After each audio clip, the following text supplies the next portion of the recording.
Good morning dear students. Welcome to this video from HB Kapadia new high school. आज हम हिंदी में part 3 कुत्ते की वफादारी कहानी है यह समझेंगे। इसके लेखक है लल्लू भाई रबारी। आपने बचपन से कई कहानियाँ सुनी होगी। कहानियाँ अधिकतर काल्पनिक होती हैं, लेकिन कुत्ते की वफादारी जो कहानी है वह वास्तविक घटना है। इस कहानी में लेखक ने अपने स्वामी यानी कि मालिक के प्रति जानवर की कैसी वफादारी है इस बात को उजागर किया है। ऐसा ही एक उदाहरण हमारे इतिहास में भी है। महाराणा प्रताप का घोड़ा चेतक भी अपने स्वामी के प्रति वफादार था। उसकी वफादारी की कथा आज भी हम याद करते हैं। कुत्ते की वफादारी की कथा हमें यह सीख देती है कि कभी कभी जल्दबाजी में काम करने से पछताने की नौबत आती है, लेकिन मुंह से निकला शब्द एवं समय चाहने पर भी हम वापस नहीं ला सकते। इसलिए बिना सोचे समझे कोई कार्य नहीं करना चाहिए, और इस बात को लेखक ने कुत्ते और बंजारे के माध्यम से बताई है। यह कहानी उत्तर गुजरात के पाटण जिले में राधनपुर नाम का एक छोटा सा नगर है। वहाँ पर एक तालाब है और तालाब के तट पर एक कुत्ते की समाधि है। समाधि, और वह भी कुत्ते की। हम सोचते हैं कि प्राणियों की भी समाधि बनाई जाती है। हाँ, यहाँ पर प्राणी की समाधि है। अक्सर हमने महान व्यक्तियों की समाधि के बारे में सुना है, लेकिन यहाँ पर कुत्ते की समाधि बनाई गई है, और इस समाधि के पीछे एक सुंदर और हृदय को हचमचा देने वाली कहानी है। यह समाधि बंजारे की भूल का प्रायश्चित के रूप में बनाई गई है। पुराने जमाने में व्यापार का सामान लाने ले जाने का काम बंजारे करते थे। पहले समय की बात है। एक बंजारा था। वह अपने ऊँट पर गांव का माल सामान लाद कर शहरों में ले जाता था। लादना मतलब रखना। अपने ऊँट पर गांव में जो भी अनाज या सब्जी या फल जो भी होता था वह लाद कर वह शहर में ले जाता था, और शहर से मिश्री, गुड़, मसाले आदि भरकर गांव तक ले आता था। लाखों का व्यापार करता था, इसलिए लोग उसे लाखा बंजारा कहते थे। आपको प्रश्न पूछा जाए कि बंजारा गांव से शहर और शहर से गांव तक कौन कौन सा सामान लाता था, तो यह उसका उत्तर था। और लाखों का व्यापार था, इसलिए लोग उसे क्या कहते थे? लाखा बंजारा। लाखा के पास एक सुंदर कुत्ता था। कुत्ता बड़ा वफादार था। रात को वह बंजारे के पड़ाव की रखवाली करता था। पड़ाव यानी एक जगह ठहरना। ये बंजारे क्या करते हैं कि एक जगह से दूसरे गांव से तीसरे गांव, इस तरह से जाते हैं। वहाँ 2-3 दिन रहते हैं, फिर दूसरे गांव जाते हैं। तो जब वह जिस गांव में रुकते थे तो वहाँ रात को पड़ाव की रखवाली कुत्ता करता था। अगर कोई चोर लुटेरे पड़ाव की ओर आते दिखाई दे तो वह भौंक कर उन्हें दूर भगा देता था। बंजारा भी अपने कुत्ते की वफादारी से बहुत खुश था। एक बार क्या हुआ कि बंजारा व्यापार में मार खा गया। मार खा जाना यानी नुकसान हुआ। उसे रुपयों की ज़रूरत पड़ी। वह राधनपुर के एक सेठ के पास पहुंचा। उसने अपनी बात बताई। सेठ ने कहा, रुपये तो मैं दे दूंगा, मगर उसके बदले में तुम गिरवी क्या रखोगे? मतलब कि पैसे मैं दूं, रुपये दूं, तो उसके बदले में तुम अपनी कोई कीमती चीज़ हो, घर हो या कोई ज़मीन हो या कोई गहने हो, वह मेरे पास रख दो, बदले में मैं तुम्हें रुपये दे दूंगा। लाखा बोला, सेठ जी मेरे पास तो फूटी कौड़ी भी नहीं है। फूटी कौड़ी न होना यानी अत्यंत गरीब हूँ। मेरे पास ऐसा कुछ भी नहीं है कि मैं आपके पास गिरवी रख सकूँ। मैंने व्यापार में सब कुछ खो दिया है। मेरी ज़बान पर विश्वास रखे, यानी मैं जो बोलता हूँ, मेरे जो वचन हैं उस पर विश्वास रखे और मुझे रुपये दे दीजिए। मैं आपकी पूरी रकम सूद समेत 1 साल में ही चुका दूंगा। सूद यानी ब्याज, ब्याज के साथ आपकी पूरी रकम चुका दूंगा।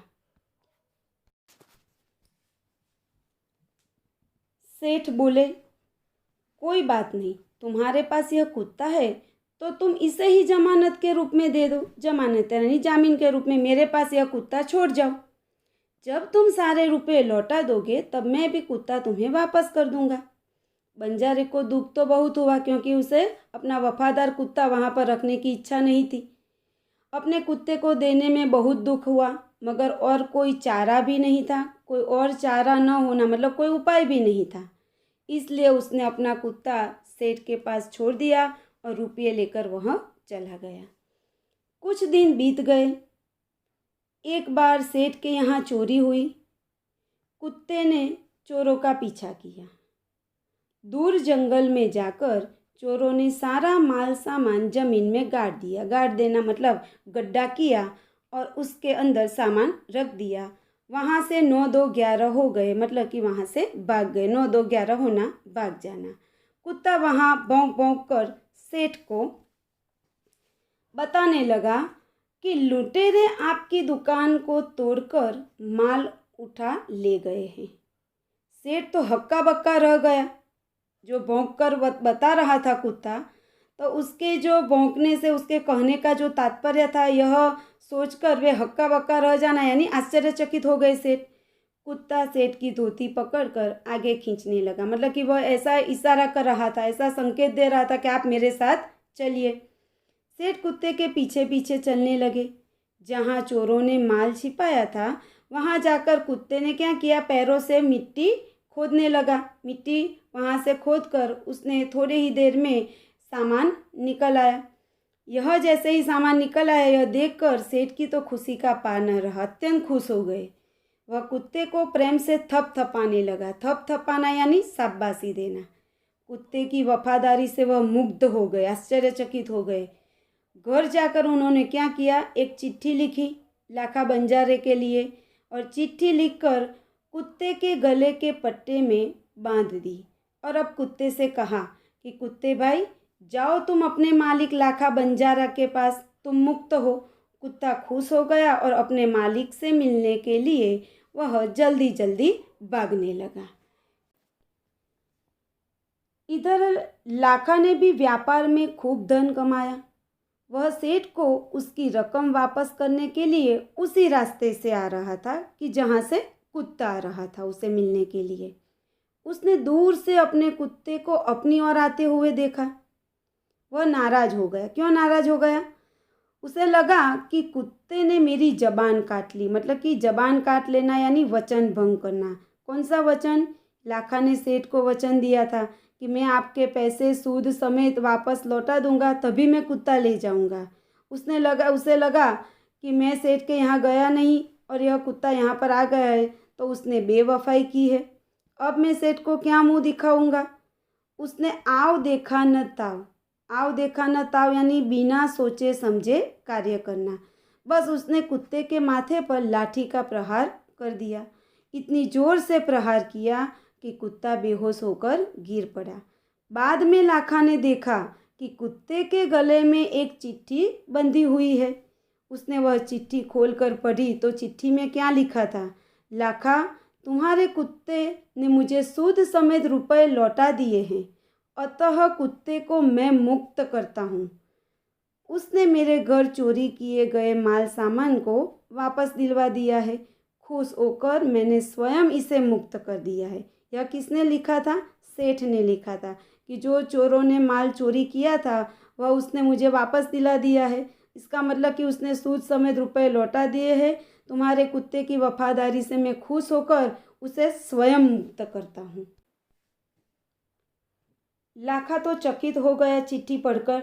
वह चिल्लाने लगा, हाय यह मैंने क्या कर दिया, हाय यह मैंने क्या कर दिया। कुत्ते के शव यानी मृतदेह को अपनी गोद में लेकर फुट फुट कर रोने लगा, मतलब कि जोर जोर से रोने लगा। लेकिन अब पछताए हो तो क्या, जब चिड़िया चुग गई, मतलब कि अब पछताने से कोई फायदा नहीं था। उसने उस वफादार कुत्ते की समाधि बनाई, जो आज भी राधनपुर के तालाब के किनारे पर खड़ी है। और उस कुत्ते की वफादारी की कथा संसार को सुना रही है। यह जो समाधि बनाई है वह बंजारे के प्रायश्चित का प्रतीक है। अब हम उसके प्रश्न के उत्तर देखेंगे। पहला प्रश्न है कि समाधि क्यों बनाई जाती है।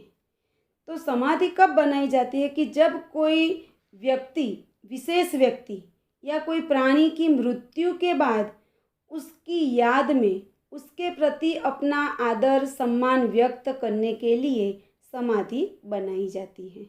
दूसरा प्रश्न है कि आप इस कहानी को और कौन कौन से शीर्षक देना चाहेंगे। तो एक तो हमारा यहाँ शीर्षक है कुत्ते की वफादारी। वफादार कुत्ता है अपने स्वामी के प्रति, तो हम उसका शीर्षक स्वामी भक्त कुत्ता भी दे सकते हैं। दूसरा शीर्षक हम कुत्ता और बंजारा भी रख सकते हैं। फिर यहाँ पर कुत्ते का समाधि मंदिर जो बनाया है तो कुत्ते का समाधि मंदिर भी शीर्षक रख सकते हैं। और यह कहानी बंजारे के जल्दबाजी का परिणाम है, तो इसीलिए हम इसका शीर्षक जल्दबाजी का परिणाम भी रख सकते हैं। तीसरा प्रश्न है कुत्ते को वफादार प्राणी क्यों कहा गया है। यह उत्तर आपको अपने आप लिखना है। क्या है उसमें कि कुत्ता वफादार प्राणी होता है, वह अपने मालिक के घर की रखवाली करता है। कोई अपरिचित व्यक्ति या कोई अजनबी आए तो उसे घर में जाने नहीं देता, प्रवेश नहीं करने देता। उसे देखकर वह भौंकने लगता है और हमेशा अपने मालिक के प्रति वफादार रहता है, यहाँ तक कि अपने मालिक के लिए अपने जान या अपने प्राण भी कुर्बान कर सकता है। इन सभी गुणों के कारण हम कुत्ते को वफादार प्राणी कहते हैं। आगे है बंजारे ने कुत्ते को आते हुए देखकर कुछ सोचा होता तो क्या हुआ होता। इसका उत्तर है कि यदि बंजारे ने कुछ सोचा होता तो वह कुत्ते पर लाठी का प्रहार नहीं करता। उससे क्या होता कि कुत्ता बच जाता और उसके गले में बंधी हुई यदि चिट्ठी उसने पढ़ ली होती तो उसे अपने कुत्ते की वफादारी पर बड़ा गर्व होता। पांचवा प्रश्न है सेठ ने कुत्ते को क्यों मुक्त कर दिया। तो वह पूरी घटना आएगी कि चोर चोरी करने आए थे, उनकी दुकान से सारा सामान ले गए थे। फिर सेठ को कुत्ता वहाँ जंगल में ले जाता है, सारा सामान मिट्टी खोदकर बाहर निकालता है। यह देखकर सेठ खुश हो जाते हैं, उसकी वफादारी से मुग्ध हो जाते हैं और खुश होकर स्वयं वह कुत्ते को मुक्त कर देते हैं। आगे का प्रश्न है रात को कुत्ता पड़ाव की रखवाली कैसे करता था। तो रात को कुत्ता पड़ाव की रखवाली बड़े ध्यान से करता था। अगर कोई चोर लुटेरे पड़ाव की ओर आते दिखाई दे तो उसे भौंककर दूर भगा देता था। इस प्रकार वह अपने मालिक के प्रति बड़ा वफादार था। सेठ ने बंजारे के सामने कौन सी शर्त रखी। तो सेठ ने कौन सी शर्त रखी थी। बंजारे ने सेठ के पास से उधार रुपए लेने के लिए जब जाता है तो सेठ रुपए के बदले में कुछ गिरवी रखने के लिए कहते हैं, परंतु बंजारे के पास तो कुछ नहीं था। सेठ ने बंजारे को कहा कि तुम अपना यह कुत्ता जमानत के रूप में मुझे दे दो। जब तुम सारे रुपये लौटा दोगे तब मैं तुम्हें अब तुम्हारा कुत्ता भी वापस दे दूंगा। इस तरह सेठ ने रुपये के बदले में बंजारे के सामने उसका कुत्ता वहाँ पर गिरवी रखने की शर्त रखी। आगे का प्रश्न सेठ ने कुत्ते को क्यों मुक्त कर दिया। तो वह प्रश्न हमने आगे चर्चा कर ली। जो चोरों ने चोरी की थी वह घटना जो पूरी लिखनी है उसका उत्तर वह है। अंतिम प्रश्न इस कहानी से हमें क्या सीख मिलती है। यह पूरी कहानी आपने समझी, आपने देखा कि यदि बंजारे ने कुत्ते पर प्रहार नहीं किया होता तो कितना अच्छा होता, कुत्ता बच जाता। उसकी वफादारी के बारे में चिट्ठी में पढ़कर उसे बड़ा आनंद होता, वह खुश हो जाता। तो उसने जो जल्दबाजी में काम किया जिसका परिणाम उसे भुगतना पड़ा। इसलिए कहावत लिखी है कि अब पछताए हो तो क्या जब चिड़िया चुग गई खेत। समय निकल जाने पर पछताने से कोई फ़ायदा नहीं होता। तो इसका उत्तर क्या आएगा कि जो बिना सोचे समझे बंजारे ने कार्य किया जिससे पछताना पड़ा। तो हमें इस कहानी से सीख मिलती है कि हमें कोई भी कार्य जल्दबाजी में नहीं करना चाहिए। बिना सोचे समझे कार्य करने से हमेशा पछताना पड़ता है। हर कार्य को हमें सोच समझकर करना चाहिए। यहाँ पर पूरे प्रश्न के उत्तर की चर्चा हमने कर ली है। इसका जो व्याकरण है, शब्दार्थ, समानार्थी, विरुद्धार्थी, मुहावरे और इसके प्रश्न के उत्तर सबकी आपको PDF भेजी जाएगी, जिसके PDF आपको अपने CW में सुंदर और सुवाच्य अक्षर में लिखनी है। इस कहानी को एक बार ध्यान से पढ़ना। Thank you.